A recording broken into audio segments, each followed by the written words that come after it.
It is a quiet Tuesday morning in May 2014. We are looking at a private, gated community on a lakefront in Putnam County, Georgia. A group of friends has arrived at the home of Russell and Shirley Durr, an elderly couple who uncharacteristically missed a Kentucky Derby gathering over the weekend.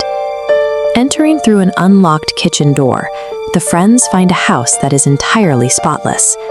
Valuables, including Shirley's purse, phone, and keys, are sitting untouched on the counters. A Friday crossword puzzle has been casually completed. There are zero signs of the homeowners. Moving from room to room, the house offers almost no answers.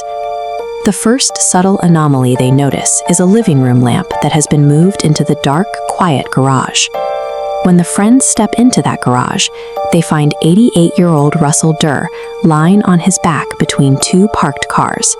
He has been decapitated. Blood is entirely confined to the immediate area, and towels have been carefully arranged around his body to prevent the spread.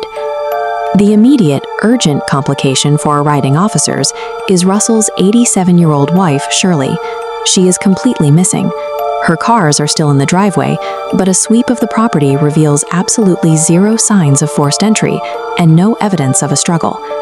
Investigators are left with a severe contradiction. A horrific, localized attack has occurred inside a secure, lockdown environment, yet the perpetrator managed to do it without leaving a chaotic crime scene, stealing any valuables, or revealing a clear motive. To understand what happened, police had to map the timeline. A storm had knocked out the community's front gate camera earlier that month, meaning no vehicles were recorded. However, an unread Saturday newspaper sat outside the Durr residence, establishing that the killings occurred sometime during the weekend of May 2nd.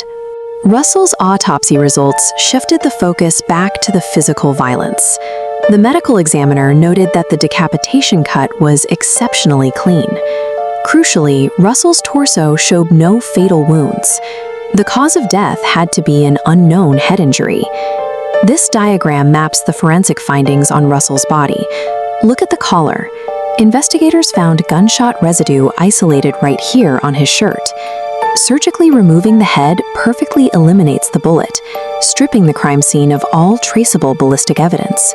The surgical removal of that physical evidence, combined with the lack of a struggle and the fact that valuable items were left in plain sight, points toward a cold-blooded professional, someone who entered the home, executed a specific target, and left no trace.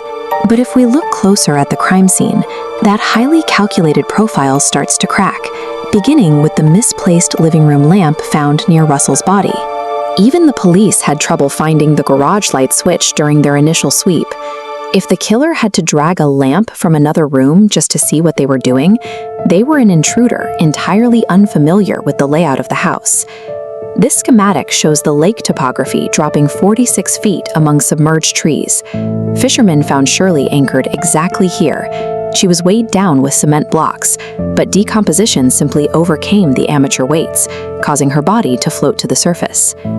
The sheriff concluded that while the house wasn't ransacked for common valuables, the couple was likely targeted for something specific.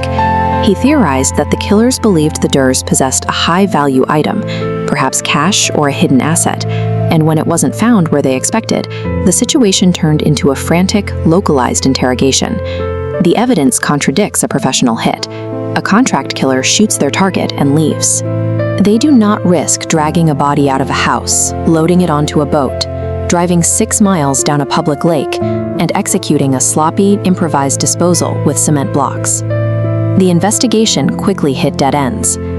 Family and community workers voluntarily took and passed polygraph tests. Deep reviews of financial records and bank activity revealed absolutely no obvious enemies or financial motives. The case escalated. The FBI offered assistance and a $20,000 reward.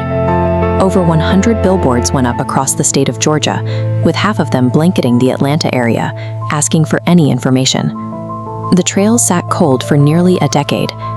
Then, in 2023, the sheriff personally drove a box of physical evidence to a specialized laboratory in Texas, focusing specifically on degraded and complex DNA. In the lab, technicians successfully extracted a viable, microscopic DNA profile from Russell Durr's clothing.